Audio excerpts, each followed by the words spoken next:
So back in the project, let's go to the tests integration folder and add a new file, returns.test.js.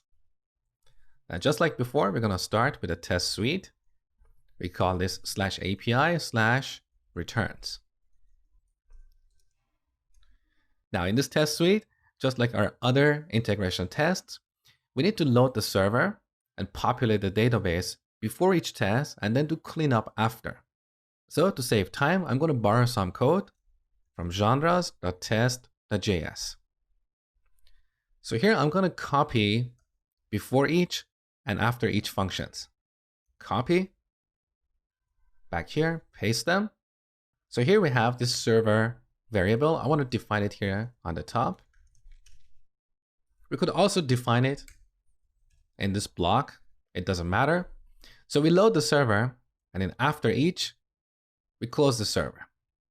Now we don't need to delete the genres. Instead, we need to delete the rental that we're going to create in the before each function. So on the top, we go 2 levels up, go to the models folder and load the rental module. And then use object destructuring syntax. So in before each, we're going to create a new rental. Let's create a rental object. We set this to a new rental like this. Now this rental should have 2 properties, the customer and the movie. Date out will be automatically set by Mongoose because we set a default value for that. So here we set customer. And if you remember, this customer that we have here should have 3 properties. Let's refresh your memory. So we go to rental model. Here's our rental schema. Look at the customer property. We have a subdocument with 3 properties: name, is gold, and phone. Now, is gold has a default value, so we just need to set the name and the phone. So back here, let's set the name 12345. The reason I'm setting this value is because here we expect this name to have at least 5 characters.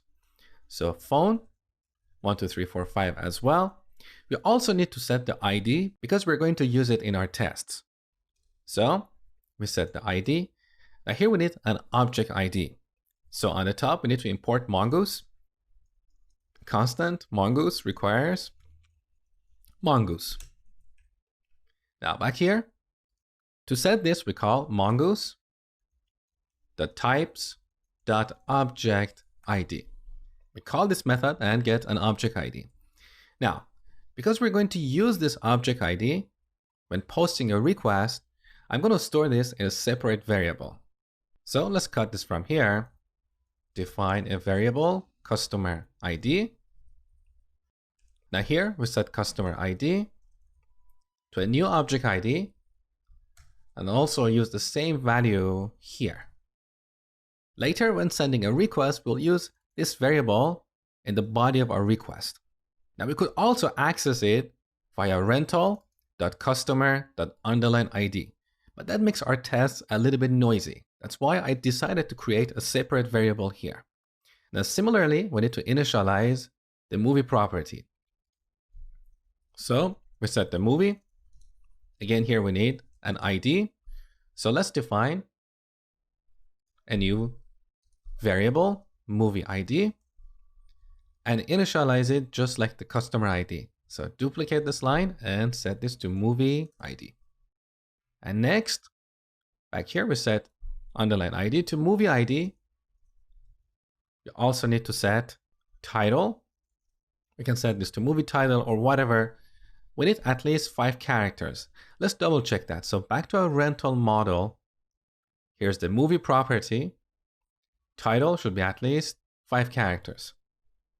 So perhaps to take a consistent approach, we can set this to 1, 2, 3, 4, 5. Now let's see what other properties we need here. So back to the rental model. We also need daily rental rate.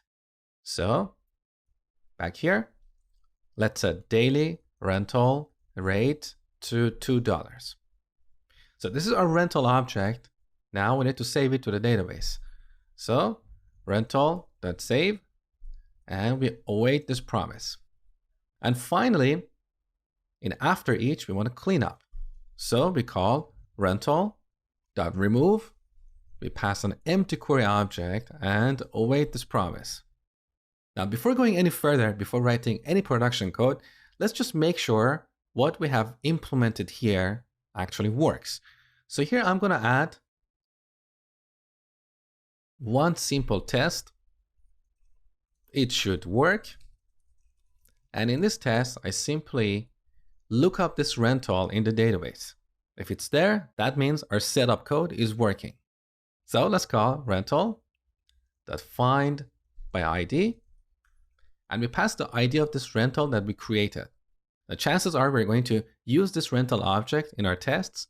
So instead of defining it as a constant in this block, we should define it as a variable here so we can work with that and different functions. So let's delete this constant here. Now, back to our first test. So we want to look up a rental by this ID, rental._ID.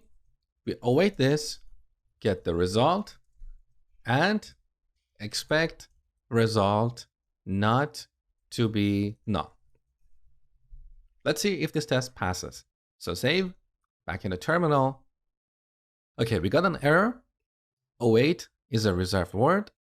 Because here I used await, but I forgot to define our function as async. So here, when defining this before each function, we need to apply the async modifier. The same applies to our test function. This should also be async. Save, back in the terminal. All tests are passing, beautiful. So our setup code is ready. In the next lecture, we'll implement our first test case.